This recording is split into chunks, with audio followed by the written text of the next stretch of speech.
Welcome back to our channel, Persimmons and Paperbacks. My name's Ellie. I'm AJ, and today we are going to be doing books that we've read / are planning to read for this AAPI Heritage Month. So yeah, we're really excited to share. We are doing like Read with Cindy's challenge on Storygraph that basically is like 5 books of various themes that are like, you're supposed to do like one book by a different Asian author of a different ethnicity. But yeah, we aren't done with it yet, but we're chugging through it. Yeah, we're really just chugging along. But yeah, the first book I read for AAPI month was Untethered Sky by Fonda Lee. So yeah, Fonda Lee is the author of the Green Bone Saga. So I'll read anything she writes, like anything. She could give me this was pretty short. It's like a novella. So she has embarked on a journey to write a new novella. And it's about like a girl and her rook, like her bird. I think it's like, it has like undertones of like, I think like Arabic mythology. Yeah, so like, I don't know within Arab mythology exactly what sort of like characters there are, but yeah, it was interesting. And I have a like deathly fear of birds. But I don't know, it was cute because they were just like taking care of the bird. They were like besties. And yeah, that was fine. But yeah, I gave it like 4 stars. It was really short. It was sweet. Like, it was not anything close to the Green Bone Saga, but like, it was maybe like 1/10 the length of each of those books too. So like, I couldn't really expect that much. So, yeah. Okay, I will say my first book that I read. It was 4 Aunties and a Wedding by Justtt, which is, I think she's like the only Singaporean author that I read, which is like literally so embarrassing for me because that's simply where I was born. But it's the second book of like Dial A for Aunties. I know that popped off like a couple years ago. And it was really funny. I was literally laughing out loud. The storyline is that like the main character, Medi, she's having her wedding, and then her wedding kind of turns into this like mafia / crime caper that is like made even more exciting because her aunties are just like, they're having a really wild time with British culture. They're also like, they would ride or die for her. And so there's like a lot of just like really interesting stuff that they decide to do. And then Medi's like, huh? And it's kind of like a giant mess, but in a really good way. Yeah, I would highly recommend it. And also the first book, if you haven't already read it. Sounds like a good time. Yeah, I did see you teeing while reading it. Awesome. So the next book that I had was The Golden Sheep, which is like a manga series that I hauled in one of our previous haul videos that I got from like Open Books in Chicago. But yeah, it's basically about a girl who is a junior in high school, and she grew up in this like smaller town, but she moved away and is moving back. And she kind of like had these friends that she was super close with in childhood, but things have really changed, and she expects like things to kind of remain the same and for them to rekindle their friendship. But literally one of them is just bullying the other one. And there's just a lot of really dark themes about like jealousy and insecurity and just kind of like adolescence and like kind of the difficulties of that. So it was like definitely like a little bit dark, I would say. I don't know, it was definitely more of like a YA manga series. So I read volumes 1, 2, and 3. And yeah, I don't know, it had some nice themes. Like the art was beautiful, the art style like was really great. But I don't know, it wasn't like my favorite, but I definitely did enjoy reading it. And yeah, that was the second like challenge theme that I did. So it was kind of like a person going on like an adventure. Okay, my second book was The Association of Small Bombs by Karan Mahajan. It was really interesting. I just kind of picked it up on a whim at also Open Books in Chicago, and wasn't expecting it to be so devastating. It basically like immediately introduces a like car bombing in India that has to do with like Hindu and Muslim tensions, and it follows like the life of one of the survivors of that bombing, but it also provides like different points of view for other people, including like the bomb maker, someone who was friends with the bomb maker who got taken to prison like in his stead, like different folks that are kind of like involved with this, including like the parents of the survivors' friends who were like didn't survive the bombing, and it was just really interesting. I will say there were some things that I was just very like about that book. Like I just think that anytime that the author depicted women, it was like kind of really weird. But I do think that I appreciate that they kind of like provided the perspective of all of the different sides, because obviously like it's a really nuanced situation, and yeah, like it wasn't just like like terrorists are not people, like it was like, oh, like this is why that person was doing that, and even though it's like in the end like what is that person doing, like that's so wild, like it didn't really depict them as just like, oh, this person has always been bad, and like which I think I do appreciate, like kind of having a nuanced take and having different perspectives in books like that. But yeah. Okay, the next book that I finished was Leave the World Behind by Rumaan Alam.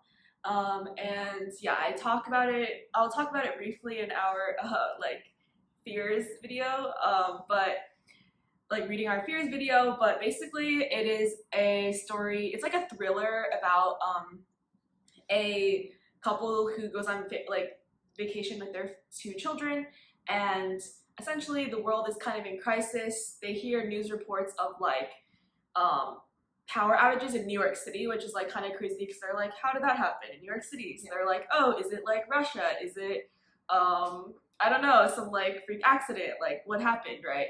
So they kind of don't know what to believe because they're unable to access the internet while they're in this really rural location.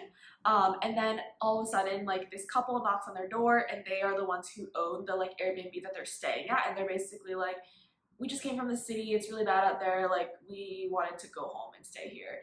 And the main couple is white, and then the older couple that owns the place is black, so there's like racial tension. But yeah, I don't know, I was expecting, because the author's like Bangladeshi American, I don't know why I was expecting it to have an Asian protagonist, but there's none. And it doesn't really talk about those issues at all. But it's a really popular book right now, and it's going to be made into a movie. So I don't know. I get what it was saying. I think it was very like timely, especially for people during the pandemic, to be reading about like some huge shift in society, basically transforming the way that like we live, and basically like the main like. The older black man in the couple, he like works in private equity. He's really scared, and he's like, "What are the markets doing? Like, how are the markets?" And it's literally like the end of the world. He's like, "How are the markets?" And like I don't know. They were both like I think wealthier, and they were both kind of annoying. I feel like, so it wasn't like, I don't know. I think the class division wasn't super crazy. It was more so like privileged people kind of out of touch with reality and the sort of like fallout of when something so catastrophic happens in the world, like what happens to them, right? But I don't know, it was interesting, like an interesting premise. Okay, I'm already moving on to the books that I have yet to read in the next like literally like 10 days. But one of the books that I'm in the process of reading is The Leavers by Lisa Ko, and it is about someone whose mother, who was an undocumented Chinese immigrant, just like disappearing one day, and then the main character goes to live with these like white professors, and is like adopted, and then like it like kind of chronicles like his journey and his mother's journey. I'm not very far into it, so I actually like don't know what to think of it so far. But I've heard good things, and I feel like the premise is really interesting. So yeah, really excited to read that one. Ooh, yeah, that sounds really cool. Also, wanted to plug a documentary we watched recently. Yes, oh my gosh. That is made by like a Chinese American filmmaker in Illinois. And the filmmaker's name is Bing Liu, and the film is called Minding the Gap, and it depicts like a Rust Belt city, like about an hour away from Chicago, and 3 friends who basically like grow up in this city, and they love skateboarding, but also like the main character like the filmmaker Bing, who like is filming, he also talks a lot about like his mom's abusive husband and who is his stepfather, and kind of like the dynamics of domestic abuse. So yeah, the larger themes I would say are like friendship, domestic abuse, poverty in America, masculinity, it's definitely pretty sad, but it definitely has a lot of warm elements, I think, and it was just a really, really well crafted documentary, so I would recommend. Okay, so the next book that I want to talk about is the fourth book I'm going to be reading for API month. It's a book about a man versus durian. So it's actually a romance. So I want to show you his face. But yeah, he basically hates durian, which is like super sad, right? Because the main character, the girl, her name is Valerie Chow, and she is obsessed with durian. So like basically their meet cute was like him walking into the ice cream shop, and she's like had the worst day ever, like people are harassing her at work, and then she's like, oh my god, I finally get to eat this delicious durian ice cream, like best snack ever. And then she like accidentally spills it on him, and then he has to like take off his shirt because like he has to. He's like, ew, like I can't stand the durian. So he immediately takes it off, and then basically like her Taiwanese mother, or I think they're Cantonese. I can't remember if they're from Hong Kong or Taiwan, but her mother is like, where's your boyfriend? Who's your boyfriend? Like, who are you dating? So then he's like her fake boyfriend, and he's pretending to be a doctor, even though he's actually a landscaper. So yeah, he just like is not super basic, which is great. Because a lot of and I don't know, like I'm enjoying it a lot. It is Asian romance. Like, what more could I want? Durian is a very Asian fruit. It's true. I personally like don't hate it also, so I'm not like, I don't know, I'm not like either side. I'm not like, oh my god, I'm obsessed. Well, you're not like nipples out for durian as soon as I got a little bit on my shirt. No, couldn't be me. But I'm like literally crying and dying while reading this because it's so funny. The writing is like wild. It's not like the best writing ever for sure, but like I'm having a really good time, and it's really short, so I can't complain. So exciting. Would love to read that book. You should. My next book is Hani and Ishu's Guide to Fake Dating by Anwar Jagirdar. I am so excited for this one. I literally also like just started this I started a while ago, but I'm only like 4 pages in. But it's like a fake dating romance where like Hani is like this like popular girl in school, and people are like, you're fake, that you're queer and you haven't dated women. And then she starts dating Ishu, who's like super serious and like academic and is trying to be head girl. And it's like, it's just a little bit of a fake dating, like both people are trying to just like get something out of it, where like they're not friends. I think they actually like they hate each other or are like opposites or something. But isn't that YA? Yeah, I think it's YA, where like Ishu's just like, I need to become popular so I can win as head girl. And Honey's just like trying to prove her friends wrong. And I am British. So excited for this one. Just this sounds right up your alley. Some British Bengali girls, fake dating. Literally, and, I'm just too excited. Oh my god, this sounds too exciting. Okay, the next book, I don't know if this is it's also your final Yeah, book. it's also mine. Okay, our final book, like pray for us, is The Sympathizer by Viet Thanh Nguyen. I read a chapter of this in college for like an Asian American history class, but have not read any since. But here we are trying to read it again. But yeah, we're reading it for like our friends' book club basically. And it is about the Vietnam War. So it's like April 1975. So this is like the end of the Vietnam War. And the main character, who we don't know the name of yet, at least where I am at. I don't know if they ever reveal their name, but he's a general in the army, like the South Vietnamese army. However, he's actually a spy for the Viet Cong. So he's like communism best. However, he's pretending to be a general that supports the U.S. backed Southern Vietnamese army. But he's also half French and half Vietnamese, and I didn't even realize that like there was a whole generation of people that are half French and half Vietnamese. That's why all the Vietnamese snacks all have French on them. It's just the French love to just eat in there immediately. Yeah.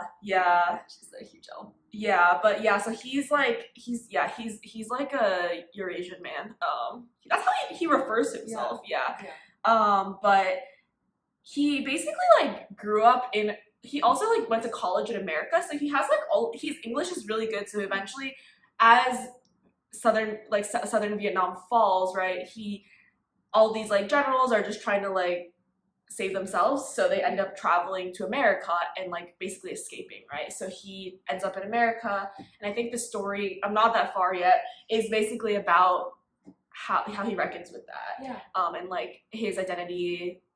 And he is a sympathizer in the sense that he sympathizes with the like Vietnamese communist Viet Cong forces. But yeah, I don't know. It's really interesting so far. I would say the writing is a tad bit confusing. Is the only thing, and the way that he writes is like it's really beautiful. I think, and like there's definitely a lot of elements I really enjoy, but it's kind of going over my head sometimes. So I have to like reread a million times. But yeah, that is our book that we have to read by like the end of the month anyway. So and that's all. Yeah, do you have anything to add about it? I think it's been a really good experience because I think I do read more Asian authors, I think, than most people, just because I would like to know more about my identity, and I also feel like I'm particularly like, just because of growing up Asian and white area, which you also relate to, I feel like I would like to support Asian authors, so I end up reading a lot of Asian authors.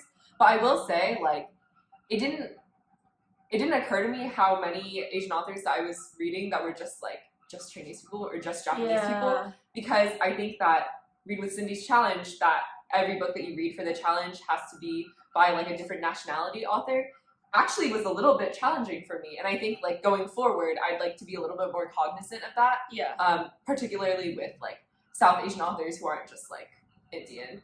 So yeah, I think that's been my big takeaway. I really enjoyed it so far. Yeah, I agree. I think that's a really good point. I think like we have both been reading, it seems like we've read East Asia, obviously.